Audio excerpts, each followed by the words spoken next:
Welcome to our channel, where we explore true crime stories, unsolved cases, and little-known mysteries from across Asia.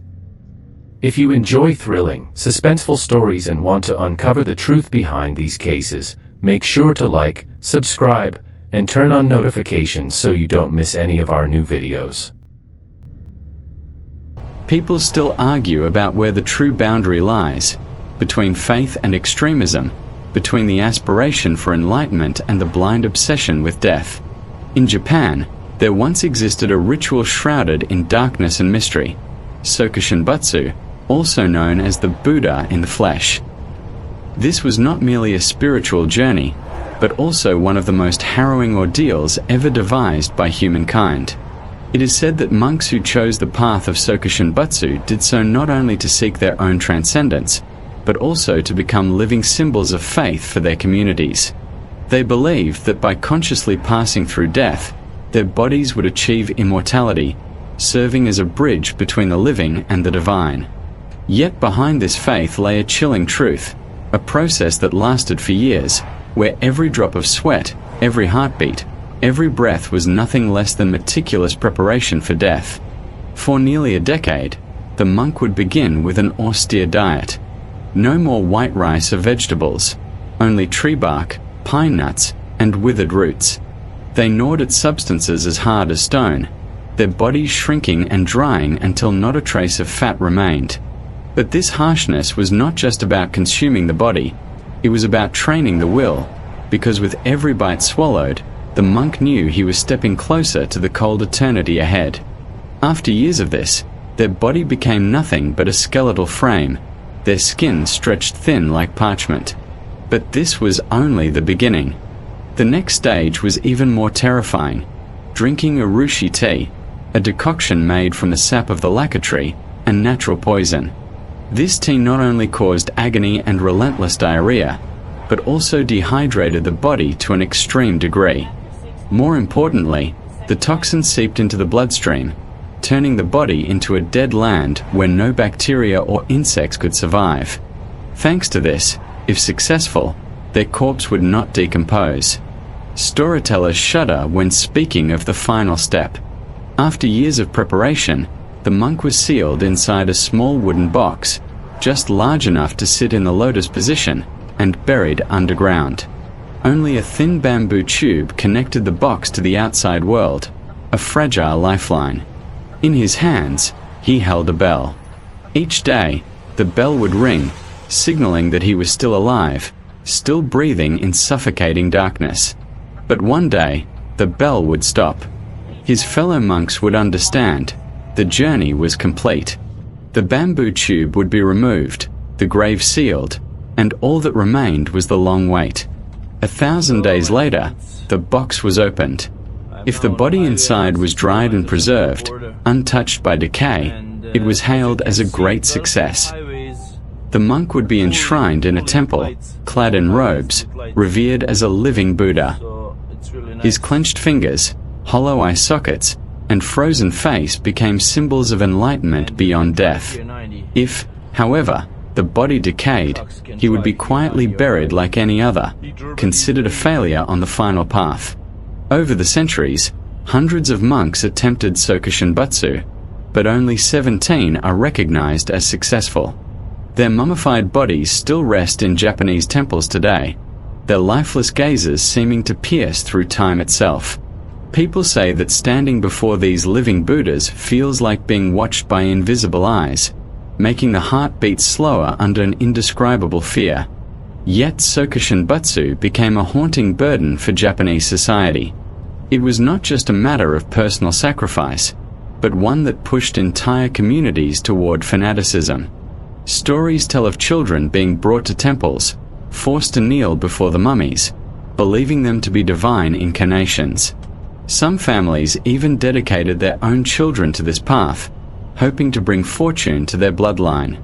Eventually, in 1879, Emperor Meiji outlawed the ritual, condemning it as a form of glorified suicide. But even after its ban, the story of Sokushinbutsu continues to stir debate to this day. Where is the line between absolute faith and self-destruction? From a modern perspective, many would call it an act of extremism, unscientific and cruel. Yet for those who believed, it was the ultimate sacrifice, an ascension above worldly suffering. Between these extremes, one question lingers unanswered. Does true enlightenment really arise from abandoning life itself, or is it merely an illusion woven by humanity's fear of death? And while Japan grapples with the haunting legacy of unmoving, meditating mummies, in another corner of Asia, a different taboo ritual has cast its own psychological shadows upon millions.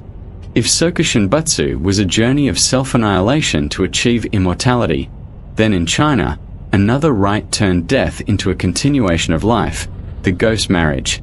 People still argue that, on the fragile boundary between faith and obsession, it is all too easy for humans to cross the line without even realizing it.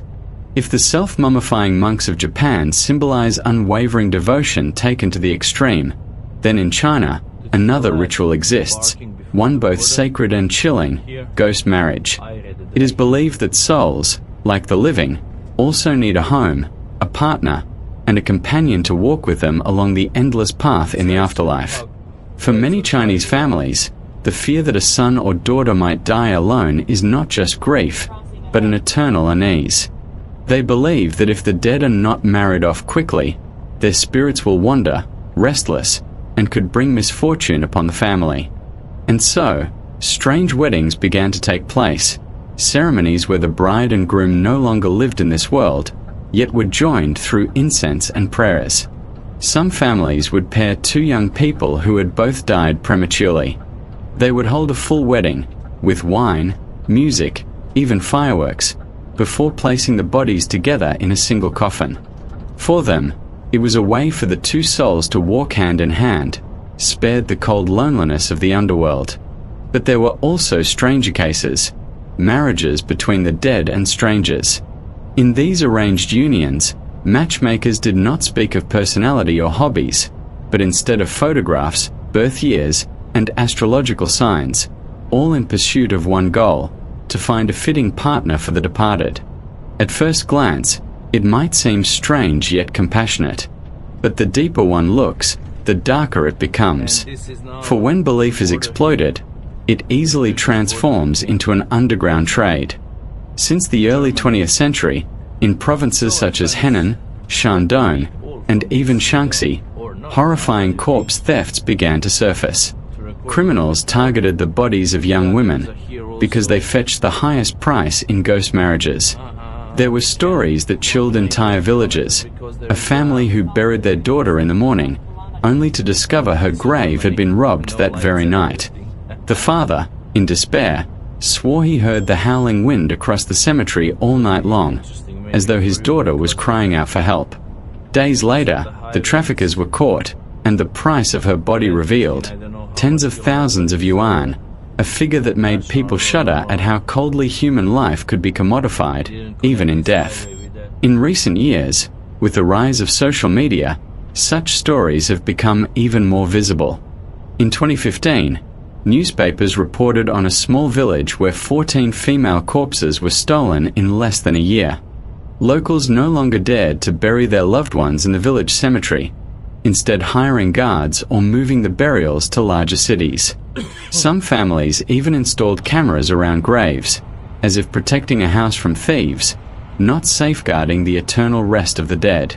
Even more cruel were those who murdered disabled women or individuals with mental impairments, believing they were less noticed, and that their bodies could be sold to desperate families in need of a ghost bride.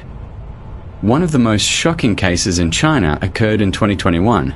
A popular female live streamer was forced to drink pesticide on air. Her death came so suddenly that her family and fans had no time to grieve before employees at a funeral home secretly plotted to steal her ashes and sell them for a ghost marriage. Fortunately, the plan was uncovered in time, but the incident left the nation in shock, forcing society to ask, has faith in ancient rituals twisted into nothing more than shadows of human greed? What makes ghost marriage such a sensitive subject lies in its very contradiction. On one side is filial piety, the wish for a child to rest peacefully, not alone. On the other is the nightmare of exploitation, body trafficking, and even the taking of innocent lives. When these two sides intertwine, ghost marriage becomes a phenomenon both pitiable and terrifying.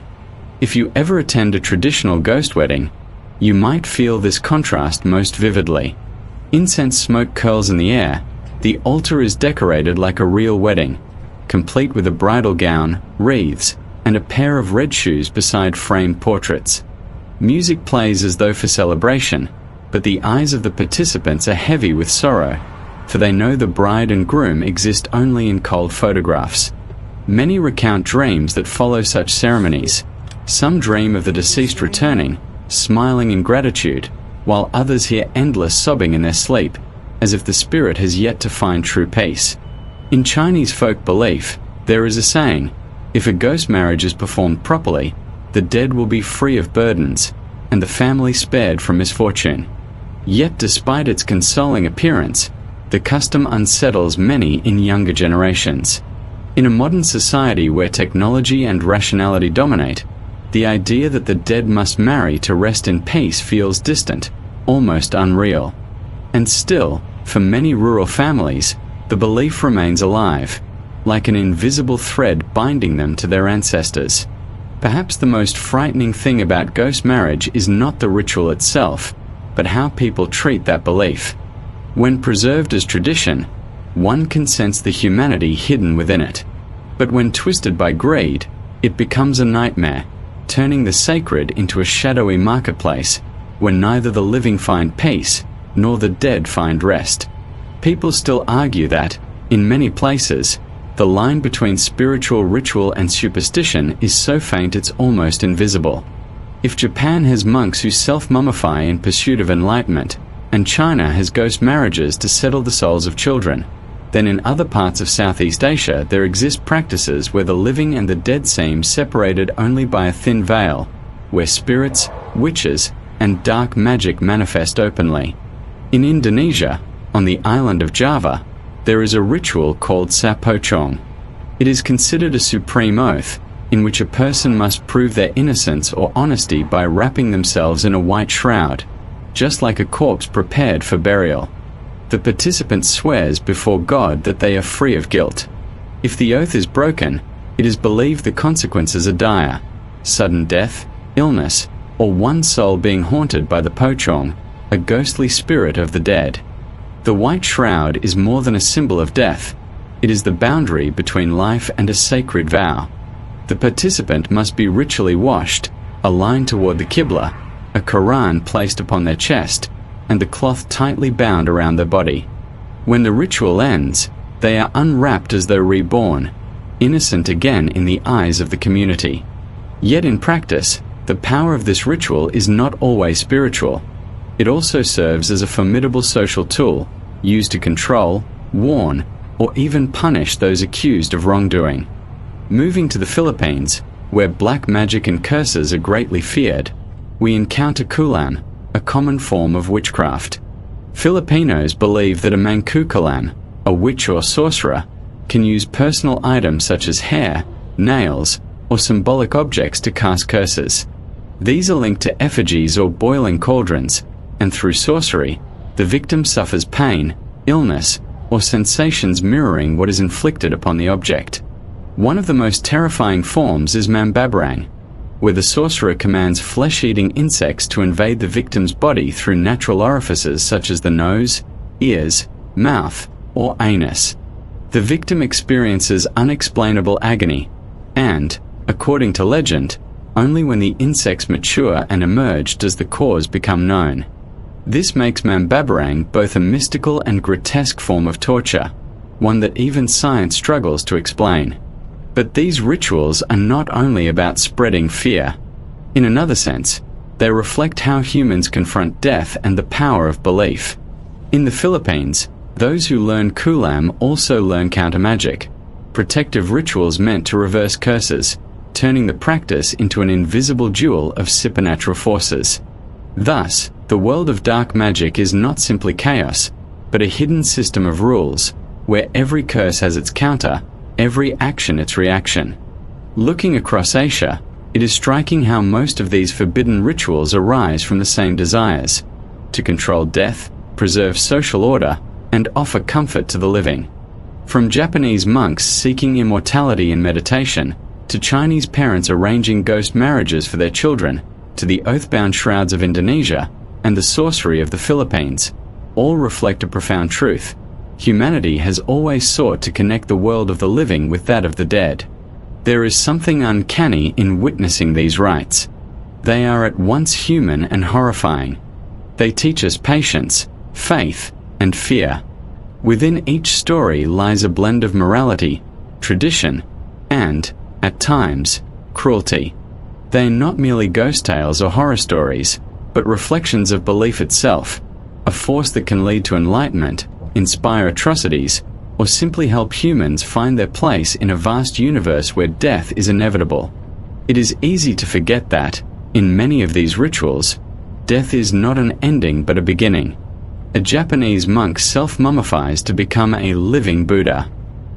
A bride in a ghost marriage smiles forever in her photograph. An Indonesian devotee binds himself in white cloth to prove innocence. A victim of Macabre endures torment as part of the cycle of life and death. All reveal one thing. In Asian cultures, death is not rejected but revered, feared, and, at times, negotiated. And perhaps, these rituals will always haunt and fascinate us in equal measure. They stand as proof that within humanity, fear and faith forever walk side by side, guiding us across invisible thresholds between life and death, reality and the supernatural, morality and malice. And though many of these practices are now banned or transformed by time, the stories of Sokushinbutsu, ghost marriages, Sapochong, and Kulam remain alive in our imagination.